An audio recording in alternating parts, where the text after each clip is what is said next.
এই নাও ভুট্টার চাট বানাও। ভুট্টার চাট খাবে তুমি? হ্যাঁ চলো চলো। ভুট্টার চাট বানাবো। ভুট্টাগুলো এবার ছাড়িয়ে নিই, সেদ্ধ করে নিলাম।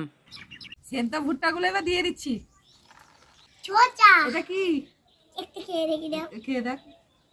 ছোচা দিয়ে দিচ্ছি, পেঁয়াজ কুচি দিয়ে দিলাম, একটু টমেটো কুচি দিয়ে দিলাম। এটা কি? লঙ্কা খাইলে একটা খা খা খা খা একটা খা। লঙ্কা কুচিটা দিয়ে দিচ্ছি, একটু লেবুর রস দিচ্ছি, একটু বিট নুন দিচ্ছি, একটু গোলমরিচ দিচ্ছি, ও এ পাই গোলমরিচ কি একটু চাট মশলা দিচ্ছি, ওয়াও ধনে পাতা দিচ্ছি, একটু লঙ্কা গুঁড়ো দিচ্ছি। আমি থেকে ধুলিয়া বেয়া বেয়া এই লঙ্কা গুঁড়ো খেলে মুখ থেকে ধোঁয়া বেরোয়। হ্যাঁ